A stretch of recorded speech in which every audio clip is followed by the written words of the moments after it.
Hey, what's up, everybody? Marcos Villegas for Fight Up TV, powered by stagefront.vip. Being joined with Abel Sanchez, as we're going to go ahead and review David Benavidez' win over Demetrius Andrade, as well as other action that happened over the weekend. Abel, as always, man, thank you for joining me. Love doing these things with you. And wow, I felt that David was favored to win the fight. And I felt personally that given his style, he would win, given, the pressure and the amount of punches that he throws.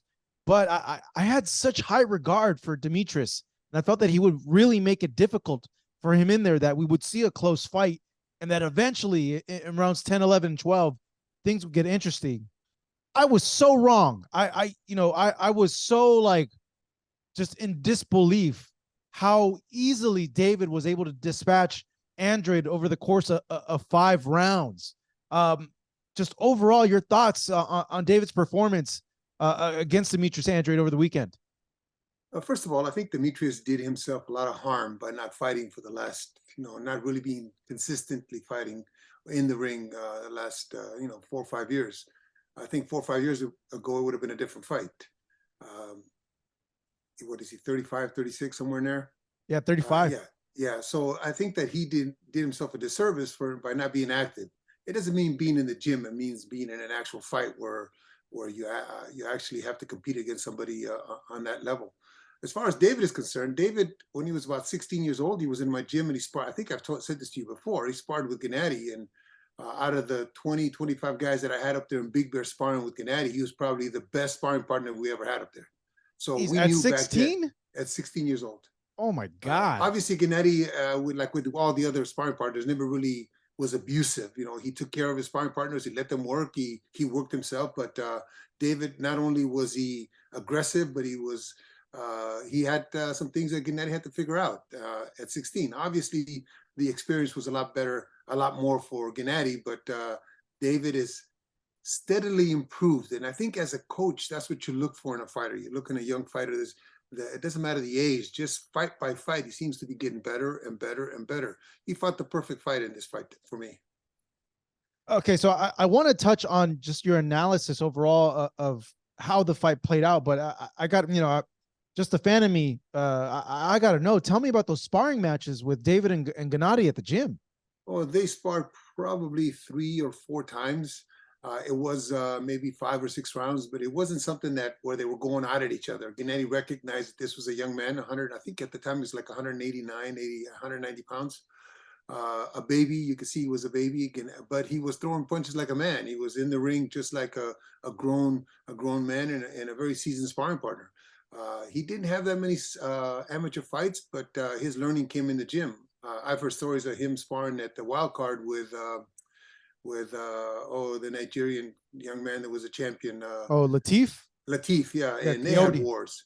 And Latif doesn't take it easy on anybody. So if David was able to hang in there with him, you know that he had something in his tank. With Gennady, Gennady had to work. Obviously, not trying to hurt him or not trying to do anything damaging to him, but he had to work to get the sparring from him, to get good sparring from him. And David made him work. Wow, man, to be a fly in the wall during those sessions. Wait, you could see the talent back then. Yeah. Was that because David always mentions learning so much sparring with Gennady, but also he mentions sparring Bivol. Did that happen at the summit? No, I've never had Bivol in my gym. Okay. Because he brings that up as he says, "Hey, I know how well I did against Bivol. That's why I want to fight him."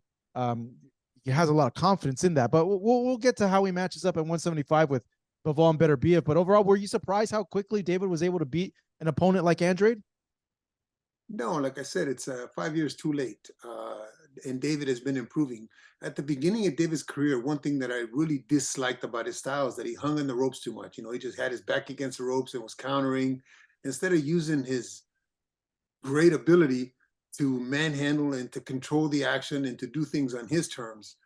In this fight, like I said, to me, he fought the perfect fight. That's the kind of fight that I would love to see David fight anybody. It doesn't matter at 168. So what went wrong outside of the inactivity for Demetrius Andrade? Because he started out in the first round strong. He was throwing a lot more than we've ever seen him. he was throwing 4, 5, 6 punch combinations. I was like, wow, is he taking a page out of Pacquiao's book? I wasn't used to seeing an Andrade that active. No, I liked how he started. I really liked how he started. He wanted to really take it to David and was looking towards winning the fight. But a bigger man, a naturally bigger man. Demetrius was a 154-pound champion, 160-pound champion. So he's a little guy. He's not, he's not the big guy. And I think David's size and David's speed, and does he throw a lot of punches?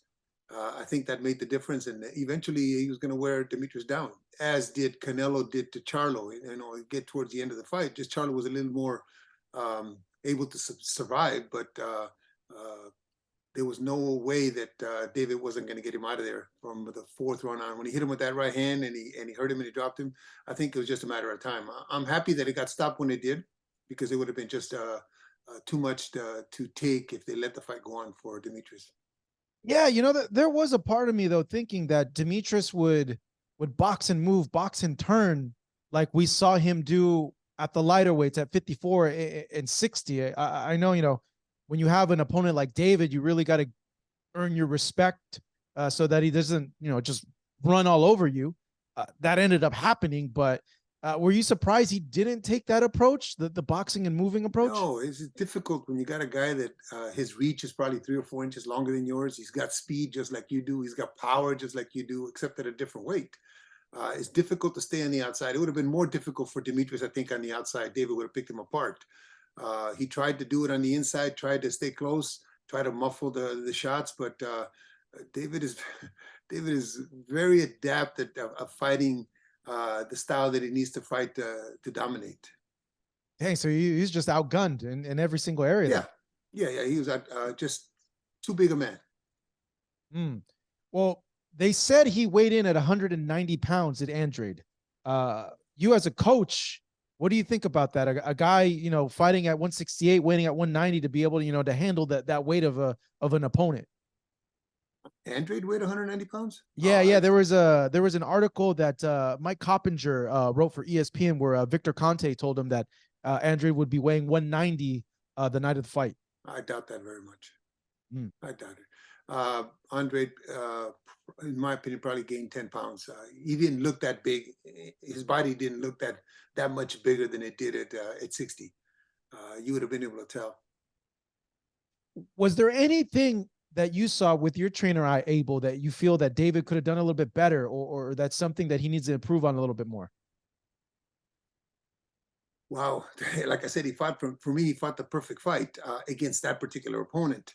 I think that, no, actually, I don't see anything that, until I get him back in the gym, and if it was me training him, and until we'll go over the tape, I haven't seen it since, then we could say we're going to work on this particular thing or that particular thing. But no, to me, he fought the perfect fight against that opponent. A different opponent would have been a different way to fight.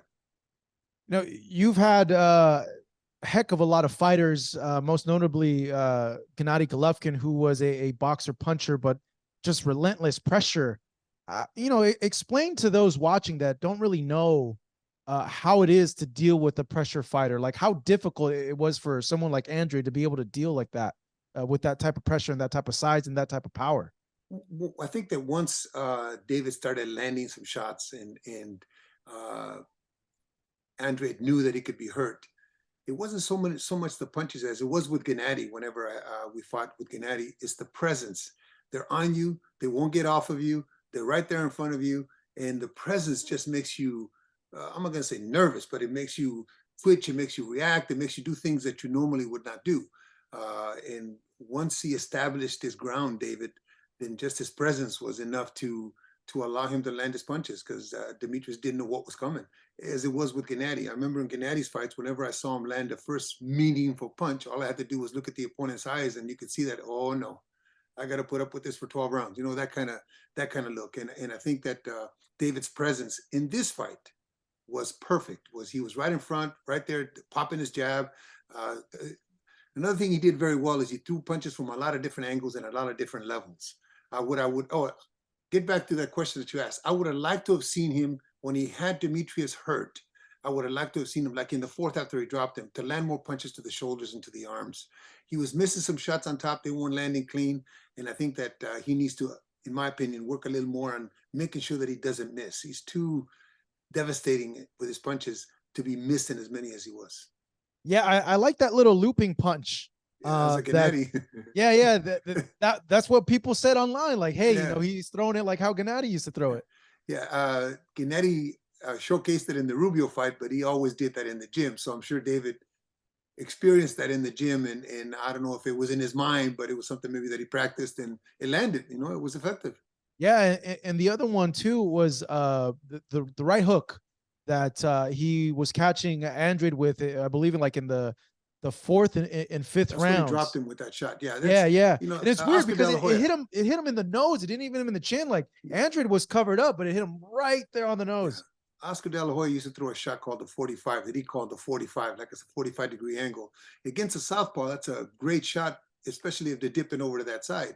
And it doesn't matter where you land it. If you throw it with the kind of velocity and the kind of speed that David was throwing him, and a good fighter would throw him, if it lands anywhere, it's going to have its effect. It just lucky for David and unlucky for Demetrius, it landed right in the right spot, and it was able to drop him.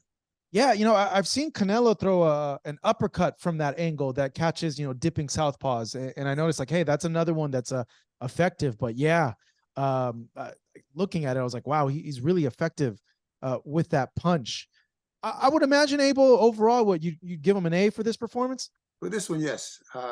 It hasn't been very many that I've been able to say, wow, been really, really surprised on how he fought the fight. This was perfect for me.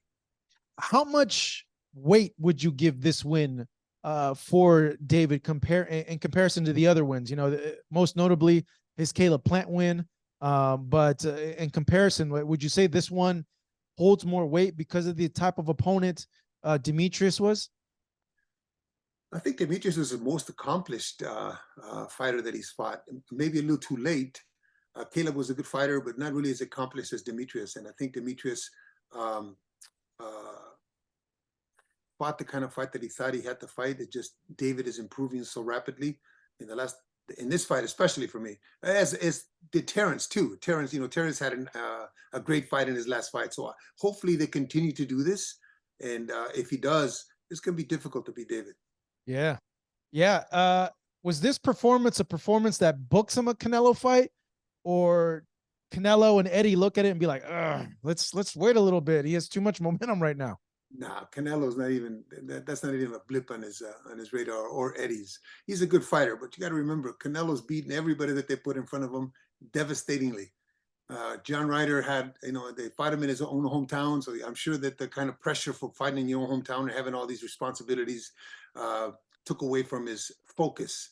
But I think that David went a little closer to earning it for me. I know a lot of fans are saying he needs to fight him, he's ducking him. No, Canelo's in the driver's seat, man. This is the first fight where David, in my opinion, has proved to the public that he belongs in a Canelo fight. The fights before that, he did not. To me, the fights before that, he was lazy. Yes, he was winning, but he was lazy. He wasn't finishing like he finished this one.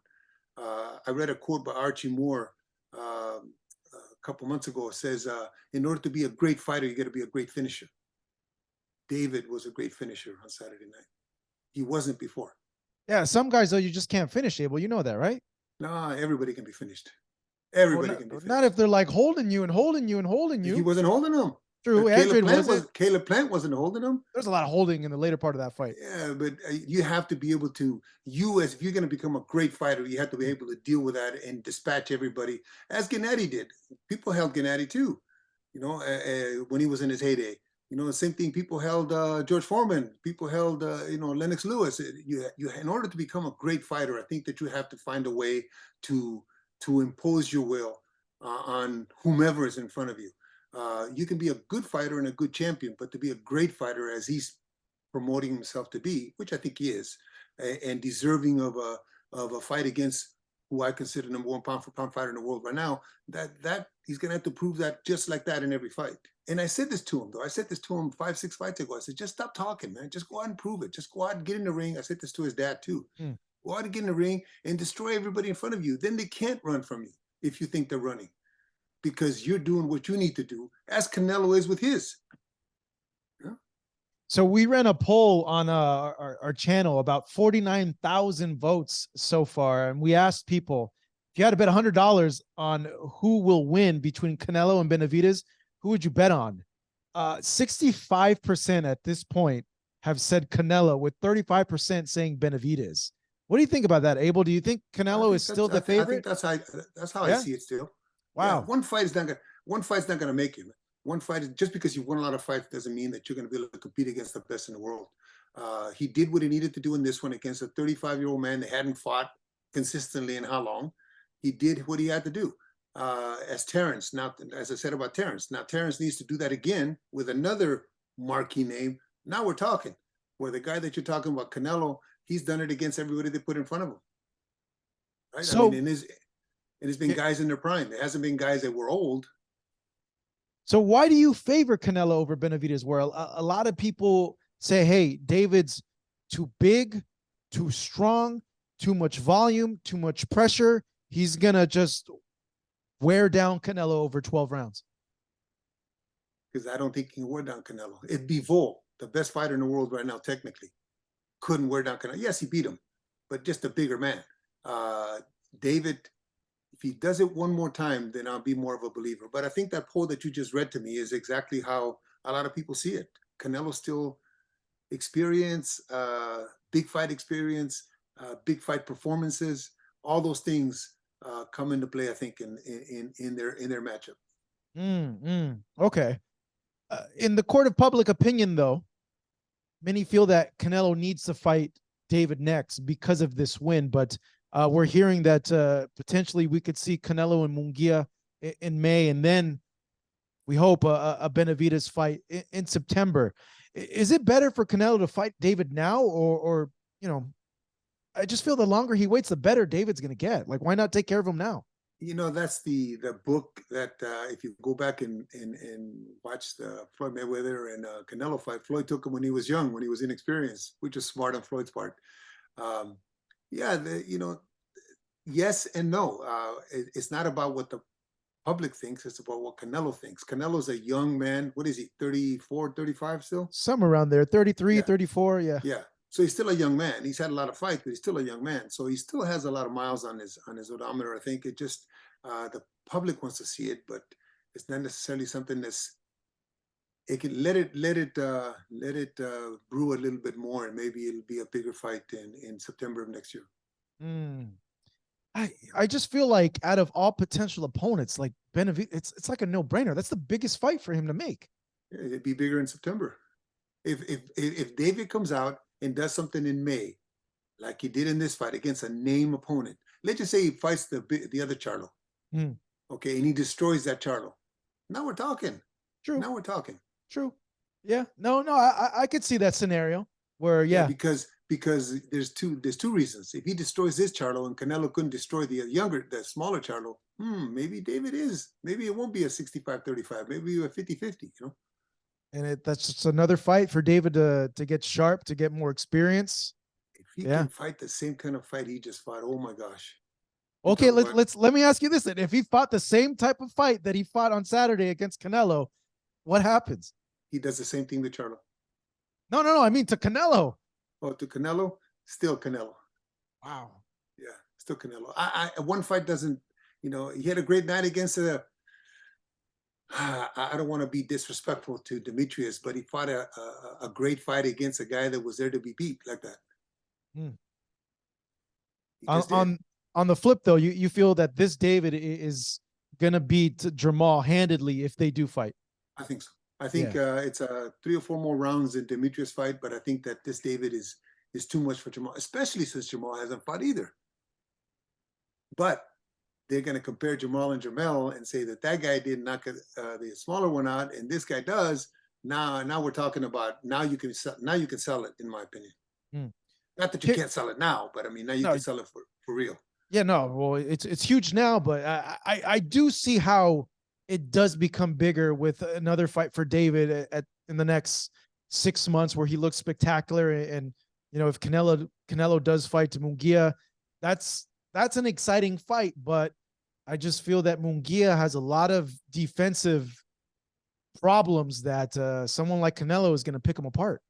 You know, I said in the past that Munguia wasn't ready for the big leagues. A year ago, 9 months ago, I said this. I thought that he wasn't improving. But the fact that he's over there at the wild card with Freddie, he's going to be a much better fighter. I would just like to see him get a fight under his belt with Freddie first before he fights Canelo. But I think he gives Canelo a hard time because he's a durable guy. But being with Freddie is going to be a better fight than it would have been a year ago. I think Freddie's going to bring out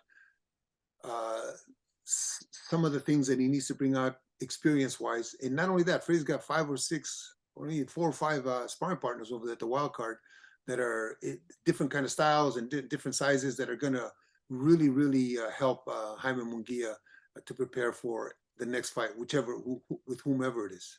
Yeah, but how much improvement can you make in like 3-4 months? You know, it's listen, when you're around greatness, when you're around guys that know how to train and know how to motivate and know how to get the best out of you, it's there. Nobody's brought it out. It's there in Munguia.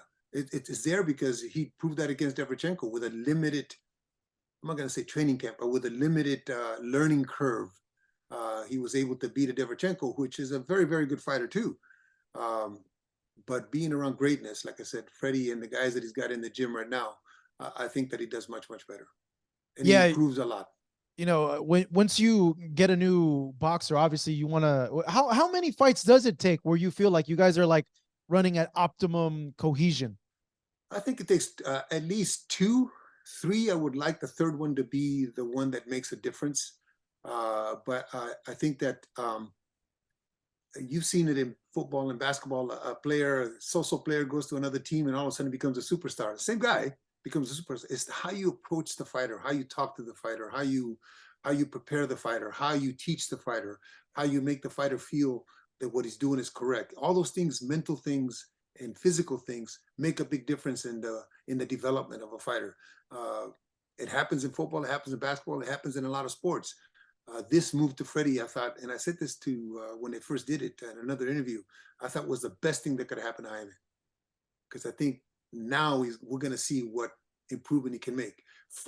Chavez Jr. didn't stick around because Chavez had all these crazy ideas of how to train. Listen, this Freddie Roach has got a Hall of Fame career. You don't listen to this man. What the hell are you doing there? But if Jaime listens to him, I'm telling you, he's going to be better. Yeah, but when they're throwing that $20 million payday, yeah. You're going to skip those other fights. Yeah. It's hard to turn down. You're right. It is. On the card also, we saw Jermall Charlo returning after 2.5 years to take on David's big brother, Jose Benavidez Jr. How did Jermall look to you? I thought that was the perfect fight for Jermall. After that much layoff, after that much head problems that he had and issues that he had, that was a perfect fight because he fought a guy. If you'd have knocked somebody out in the first round, it does him no good, in my opinion. That was perfect that he had somebody in front of him that was making him work, that was making him think, that was hitting him with some shots. There was no way Jose Benavidez was going to beat Jermall Charlo. I don't care if Jermall Charlo hadn't fought in 5 years. Jermall is a good fighter, has a lot of talent, and Jose's a little guy. Again, Jermall, to me, fought the kind of fight that he needed to get the rust out, got hit with a couple of shots, felt the punches again with small gloves, and Jose really wasn't a threat. The only threat that he was that he had to keep his eyes open. He had to be thinking, but perfect for Jermall. Did you see? He looked good to me for being that much time out of the ring. Like he said he felt a little rusty, but like to me, like on the outside looking in, I felt like, hey, he doesn't look like he has any rust there. Well, what he didn't do in the fight, if there was any rust, what he didn't do, in my opinion, is be a killer. In other words, be a guy that's going to be aggressive and go out, because there was a little rust there. There was a little hesitation, but it was best. That was the best thing that he could have done, because what it did was allow him to go 10 rounds, 10 hard rounds. He knows he can go 10 hard rounds against a guy that's right in front of him, throwing punches, wasn't backing down. Jose fought a great fight, but Jose came up short because he's one, not as talented, and two, he's a little smaller. So in who knows? He missed weight. It was first it was at 160, and then they changed it to 163, and then he didn't make weight, and they weighed in at 166 for the fight. I would think it's obvious. He has to go to 168 if he had trouble No, making weight. But no, I don't think so. I think you don't that think so? no, I don't think so. This is a non-title fight. There's really no pressure. He's the star. They're not going to take him off the card. What I didn't like, I'm going to tell you what I didn't like. I didn't like that Jose Benavidez Sr. allowed that fight to be next to David's. Why? And that because you got in order for him to David's a superstar, so maybe he didn't need his father or the coach in the dressing room. But I believe that David deserved that time in the dressing room with his coach to get ready for his encounter himself. So there was that they had to rush out of the corner and then right back in. So there was nobody. The guy that was warming him up in the dressing room was not his coach. You know, you can't be talking to your fighter and saying the things that you want done, and because when you go to war like that with a coach and a fighter, you really have to be in sync. And Jose Senior's in the ring with his other son, but I'm sure that Charlo would have objected to being relegated to the third fight instead of the second fight. But that part I always liked to have one fight in between if I was going to have another fighter on the card, at least one fight in between anyway. Yeah, you would imagine that can be kind of stressful. Immediately having to rush in there and everything like that. But I guess that's why you have a team. You know, you have people to help you to do all that. Yeah, you have a team, but there's only one guy that's in your head, and there's only one guy that should be in your head, and that's your coach. Oh, it's his dad. I would imagine he can hear his dad in his head. Yeah, but in the dressing room, when you're wrapping hands, when you're hitting mids, when you're doing the things that you've always done, I always believe that you have to. The dressing room has to be a carbon copy of the gym. How you give them water, how you give them instructions, everything that you do in the gym has to be a carbon copy of how you do it in the fight. There should not be a change. There should not be a change. In this particular case, it was a change, and that I didn't particularly like. Let me ask you this, Abel. Let me ask you this. You said it has to be a carbon copy of the gym. So, and I kind of you had this famous rule at your gym: no womans, no women. But it was meant for distraction. But what if I was a fighter and I told you, hey, having my lady around makes me calm down. It makes me relax. It makes me not stress. It wouldn't have been in my gym. Really? Absolutely. What if it just on fight night, just like, oh, I just need her there, just relax. It just relaxes me. Fight night is a little bit different. I'm talking about the gym preparation. Yeah. I don't want to hear a woman or a gopher that fighters keep around and say, oh, you hit him with that shot. You heard him. I don't want to hear that shit. We're working, man. We're working. This is not the fight. This is actually work. And when you're preparing, I think all those things that fighter has to be focused on what the coach is telling them. So to have the presence of hangers on or gophers or a woman in the gym is not non-productive in my opinion. But in locker room, it's cool. In the locker room, I think that to a point she could be there, but it's not really like lovey-dovey. I want to hang on you. And of course not. Yeah. But listen, they're at war together. These two people live together. These two people are destined for a future, 40 years or whatever. So they're both struggling for the same things. But I think that woman has to understand that that ferocity and that meanness and that everything she can't take away. Just like having your children. When you have your children around you or your grandchildren, you're a different person. You're not as mean. You're not as boisterous. You're not as apt to cuss at somebody when you get pissed off, and that's a good sign. That's that sign that it's a pent up energy that I want released inside the ring. So Jermall has a few options here. He can go down to 160, attempt to unify belts to become undisputed like his brother against Janibek and the other champions there, or he has the money fights, the Canelo fight, the Benavidez fight. For you, what do you like the most, Abel? And what's the less of the least potent poison out of all those options? Well, there's other middleweights, but they're not middleweights like Jermall or like Golovkin or like Canelo used to be. They're not names. They're nobodies that, I shouldn't say nobodies. They're fighters that nobody knows. They may have great records and they may have great amateur experience, but nobody knows. You can't sell them. So in my opinion, the fights that I would love to see in May would be Benavidez fighting Charlo. And then the winner fights Canelo. You know, and Canelo fighting Munguia if he wants in May. That's okay with me. But I think that not only will Charlo prove that he belongs at that level, or David will prove that I'm a bad man no matter who's in front of me. What's the So lesser those are of two evils for Jermall? Abel, Canelo, or David? I think that he does better against Canelo than he does against David. And why is Just that? because he'll box him and he'll stay away. Canelo's not going to press him like that. He's going to pick him apart like he did his brother. Where David's going to go right. If David does what he did in this last fight, David's going to go right after him and try to get him out there and prove a point. Yeah, yeah. Styles make fights, they say, right? Yeah, no, that's true. Like the punch volume between David and Canelo is there's a big contrast there. David throws a lot of freaking punches, man. Against who? Against everybody. No, against Demetrius Andrade, who hadn't fought in how long? No, Against Caleb Plant. What did Canelo do to Caleb Plant? True, but then you just said styles make fights. Even Canelo said. What did Canelo do to? Who was the last guy he fought before? Callum Smith or Callum? No, somebody? Ryder. Okay, and before that? Bivol.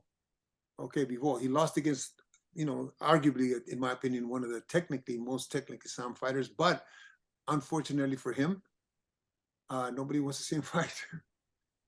Yeah. You know who really impressed me, and I've always been impressed by this young man, and is Matias. Man, that guy is a buzzsaw. I don't know how that he fights my style. He fights the way I like to see my fighters fight. Man. I feel forward. Like that's a missed opportunity by the promoters there. They have a Puerto Rican Spanish speaking fighter that has Puerto Ricans are such a rabid fan base for boxing, and they have this guy here that in the last 5 fights he's made everyone quit in their stool, and they haven't, it's difficult to promote him. Right. I went to see the fight at a friend of mine's house, and there was maybe 6 people there, 5 or 6 people. And everyone was talking about Ergashev throwing all these punches at the beginning, and I says, well, he looked good in the beginning. Look at the punches, but look at the punches. Yeah, look I know. The punches. They're pity pat. Matias is gonna wait until he wears down. It's like Garcia when he fought Dorticos. You just let them burn out their wick and burn out, and before you know it, you're hitting them with shots that you can hit them with. And when Matias hit him, it shook him. Every punch that he hit him with, he really snapped his head back, or he hit him to the body, and you could see the difference in the sound. You can hear the difference in the sound, and you can see the difference in the reaction from Ergashev. Ergashev had a great amateur career, but Matias is something special as far as punching power. Yeah, they say that, Teo's the number one at 140. They say, hey, the winner between Regis and Devin's going to be the number one at 140. Do you see Matias as like the real? He's the king. He's the king. At 140? Yeah, he's the king. At least right now, anyway. There was a young man from England. What was his name? Josh Taylor? Yeah. Who wasn't bad. I don't know what he's doing now, but he's at 47 now. He moved up. He's at 47? Okay. Yeah.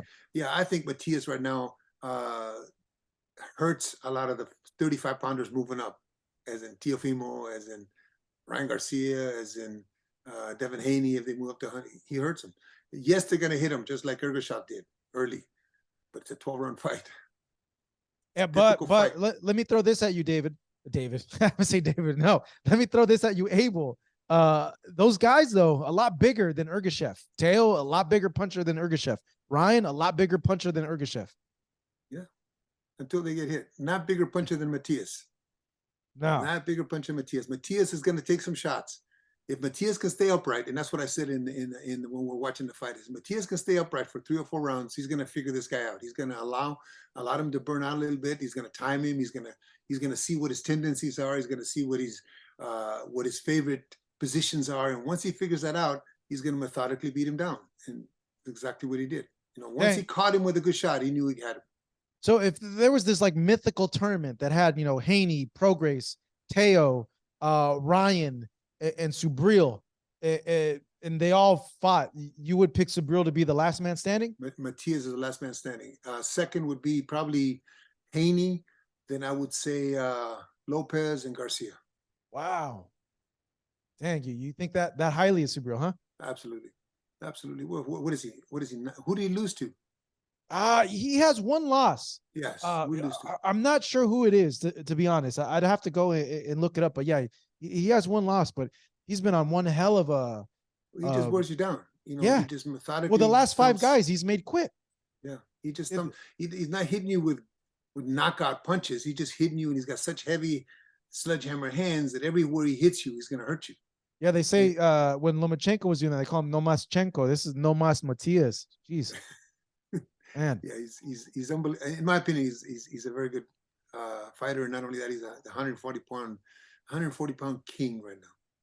Well, speaking of 140 pounds, 2 fights coming up, Abel. One coming up December 2nd in Houston. Ryan Garcia making his return. First fight after his loss to Gervonta Davis, going up against Oscar Duarte. What do you make of that matchup, Abel? Is this a good opponent for Ryan? Will it test him?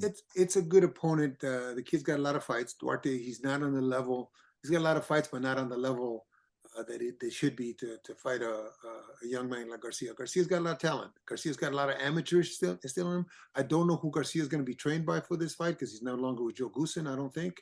He's with Derek James. He's been with Derek James. Oh, Derek James. Okay. Yeah, ever since the loss to Gervonta. Okay, that's another move that I think, just like I said about Munguia, you go to a camp where there's a lot of very, very good fighters, and it all rubs off, man. It just rubs off, and you want to be just as good as they are. And that be if he's listening to Derek, and if he's in training camp, and he's actually training in training camp, and not as we heard from the Joe Goosen camp that he didn't show up all the time. If he's actually in training camp, I think that's going to benefit him. I think he'll be a better fighter. Derek will make improvements on it. Yeah, Ryan has been saying in interviews that he's motivated, most motivated as ever, that he's not leaving any stones unturned, and that he's just so much more dedicated now. So yeah, there's a lot of expectation on that when he's saying that. Oh, he said that before. You know, he said that in the Goosen camp. I think he really means it though this time. Okay, I hope so for his sake. I really hope so, because he's not a bad fighter. He's a good draw. He's good for boxing. He's a good-looking kid. Let's just hope that he allows Derek to mold him and to teach him, and he pays attention to the guys in the gym and how hard they're working. Sometimes when you're the big dog in the gym, you think that that's all you got to do. All of a sudden, you get yourself around a bunch of very, very good fighters, and what you're doing is not really half of what you need to do. So let's hope he pays attention and he improves. But what's it? Oscar Duarte, is that the kid's name that he's fighting? Yeah. He's just not on the level of Garcia. Garcia's a good puncher, and Duarte will give him a little hard time because maybe a little more experience, but Ryan should beat him. Yeah, we caught up with Teofimo Lopez, and he said that he's not going to fight Ryan. Like they were setting that fight up, and he said, "Hey, I declined the fight. It's not enough money." Yeah, that's a good way to say that's a little tough fight. Not enough money. It's a tough fight for Teofimo. Tough fight for both. Yeah, well, it's just a tougher fight for Teofimo because I think Ryan's got a bigger punch.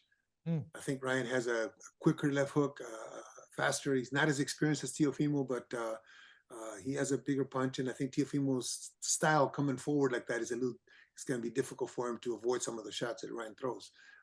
And as in a Devin Haney would be a little different because he's more of a boxer, but Teofimo comes right at you. No, he's not gonna move away. So it's a difficult fight. So yeah, there's got to be money in it because it's got to be worth it.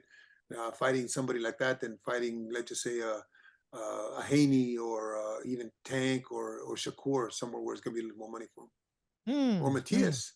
Matias. Against Matias, he'd be in trouble too. No one's gonna want to fight that guy. Like I said, it's a lose-lose. Like it's a tough guy. He doesn't have a big name. He can punch like a mule. Like what? Yeah. Why am I going to take this fight? Yeah. Dangerous. And I think that, and I think that's what Teofimo may be looking at as far as Ryan is concerned. There's no upside other than a decent payday, but maybe not decent enough. I don't know, unless he's posturing for a bigger cut or a bigger amount of money. I don't know, Abel. A lot of people would see Teo as the favorite against Ryan, given how he looked against Josh Taylor. I think that Teofimo's style is made to order for Ryan, for the kind of puncher he is. He may not be the best boxer and the most experienced, but he can crack. He can crack. And I've never seen Teofimo knock anybody out like Ryan does. They don't react like Ryan's opponents do. You know, Tank Davis had a lot of respect for him. I mean, he didn't hit him with good shots, but he had a lot of respect for him. Why? Because he probably felt at the beginning that this guy can hurt me. So Teofimo coming straight forward, that's a big puncher in front of him. Man, I want to see that fight. It's a huge fight, man. It's a huge fight, and I know people are going to get into arguments about who's going to win because, like I said, a lot of people would share what you just said right now about Ryan, but a lot of people would say, like, no, Teo, when focused, can beat any single fighter in that division when he's focused, when he's 110% not distracted at all. Okay, so turn that around and say Ryan, when he's focused, can beat anybody. That's a great fight. That's why I want them to fight, because I feel both of them will be focused. Yeah, I think that it's a good fight for both guys. It should be a good money fight for Teo, and obviously Ryan has a good following, so it's gonna be big money fight for him. But it's a difficult fight, and I'd make it a 55-45 for Ryan Garcia. That might be an unpopular opinion amongst some, Abel, but moving on to the other. Teo. Listen, I like Teo. Yeah, I really like Teo. I just think he's got a bigger punch in front of him, and I don't think he can get 100% focus. I think he's got a lot of baggage with him, a lot of stuff that's happening around his world that distracts him, and that makes him not be 100%. And I think I don't need to explain that. Well, it's been well documented, the troubles that he's had over the past year with the family issues and all that. But speaking of the other fight happening at 140 pounds, Regis Prograis, Devin Haney. Does Regis bring something to the table that Devin is not going to be able to figure out? No. Regis is a good fighter. Regis is going to give him some troubles, but Devin is just more of a talent. It won't be an exciting fight. It won't be the Ryan Garcia Teofimo Lopez fight. It won't be the Terence Crawford Spence fight, but it'll be a win for Devin Haney. It may be a decision win, but it'll be a win. I'd say 16-12, 17-13. He'll coast to it just because of his talent. He's not going to take any chances. Oh man, you think it's gonna be a boring fight? Absolutely. Oh no. Oh, listen, Progress will try to make it a fight. Yeah, I know he will. Progress, but the other kid is just gonna hold and do the things that he does so well. I mean, he's an exceptional talent. Just he's a vivo. Nobody wants to watch him. You have to sell the product. David sold the product the other night. David sold the product. Charlo kind of sold the product too. Terence Crawford sold the product. They went out and did what they had to do to convincingly win. Matias sold the product. But Jose Benavidez Jr. sold the product kind of. He went out and tried to do what he needed to do against a better, bigger guy, but he tried to sell the product. Haney doesn't sell the product to me. Shakur did not sell the product in his last fight. I don't care what kind of excuses you want to give me. Gervonta Davis sold the product. So I've always made sure in my gym that my guys understand we have to be able to sell the product. If we can't sell the product, the public ain't gonna buy it. And it's every fight. It's fight after fight after fight. But isn't it more important to win fights than just no? Because at the end of the day, that's what you want. You win fights. No, absolutely, you make more money. Absolutely, you're gonna win. But listen, if you can't sell out his living room, what difference does that make? What difference does it make? Really, you're in this to make money, but if you can't get, how many buys do you think this was going to get from David? Oh, the pay-per-view. You know what? Man, it's a mystery to me. I have no idea how this thing. How many buys the Devin Haney fight, or what was the percentage of people that watched that last Haney fight? Haney last fought Lomachenko. That was not a pay-per-view. That was on public TV. I'm not aware of the ratings. The interest has got to be there. Yeah, no. There was a lot of interest for that Lomachenko Haney fight. What was a young man that was at 118 pounds? Beautiful talent, Cuban guy. Rigondeaux? Rigondeaux. Yeah. What a talent. Nobody wanted to watch him. But then go back and look at some of his amateur fights. He was a killer as an amateur. And then as a pro, he became a defensive fighter that bored people to death. Beautiful fighter, great talent. But go back and watch some of his amateur fights. Watch his amateur career. He was knocking people out. Yeah, it says no, that's not it. Yeah, I'm not seeing the ratings for Haney and Lomachenko. They don't have them out. Usually if they don't have them out, they didn't do. Because two guys, safety first fighters fight each other, nobody's going to pay attention. We want to see people, unfortunately, we live in a morbid society. We want to see, watch somebody get hurt. And then after they get hurt, the fans says, "Oh, I hope he's okay. I hope he's not hurt." But that's what you wanted to see. You wanted to see somebody get killed. So if you two boring fighters are not gonna. That's why I say about Charlo. Charlo tried. Benavidez tried. Benavidez Jr. Tried. Matias tried. Terrence Crawford tried. Those are the kind of fighters that are going to sell, in my opinion. Okay, you feel that Haney will outbox Regis. He'll stop his offense. If he gets too close, he'll clinch him up, disrupt his rhythm. Is there anything that Regis can do to win this fight? Maul him, hit him low. Do a Trinidad against Vargas. What did Trinidad do to Vargas? We knocked him down multiple times. No, he hit him low first. Yeah. Trinidad got knocked down and was being not manhandled, but was, ferocious, was something else in the first couple rounds in that fight. And all of a sudden he gets hit low a couple of times. Different fight. Oh man, hey, you got him in the nuts, bro. Come on. No. I'm just saying you got to maul him. You gotta disrupt his rhythm. You got to piss him off. I'm not saying to foul him. That's what I'm saying. You just got to disrupt his rhythm. Make sure that you're doing things that he doesn't expect. You can't just be an ordinary fighter. Not against a Haney. Haney's gonna have to be bothered mentally. It's going to be difficult to match him in skill because he's a very skilled fighter. But if you maul him, if you disrupt his rhythm, if you mess with his head, talk to him inside, you have to do things that are going to be effective to benefit you. Yeah, one thing though, despite the criticism towards his style, Devin's style, I feel like out of everyone, he's challenged himself the most in the last year and a half, 2 years, with the matches that he's had. Yeah, but are the matches something that you're going to write home about? Are the matches, are his performances something that you're going to say, wow, I don't care if it's $150, I'm going to buy that pay-per-view. Hey, but he's still got the dubs, and he's the only one that's taking these challenges. Honestly, he's not showing a safety first attitude towards these fights. He's not hurting somebody. He's not knocking anybody out. He's not dropping them. Maybe he's too much of a nice guy. Maybe that's what it is. Too much of a nice guy, and that projects through the TV, and people say, hey, what a nice guy he is. Yeah, he's got a lot of talent, but would I pay to see him again? I would pay to see Teofimo fight because of his issues, because of his problems. That kind of helps him garner views because of the issues. People feel sorry for him because he's going through what he's going through. Gervonta Davis, the same thing. Just get that jail time didn't do him no harm, or that those arrests, and he can back it up inside the ring. Shakur is such a nice kid that is he doing what Matias did to Ergashoff, or what David did to Andrade in the 4th round, where his eyes went back into the back of his head? No, he's not doing that. So people don't want to. The casual boxing fan, that's not what they want to see. They want to be entertained. To be fair, though, for on Shakur's sake, the last few performances have been really good performances.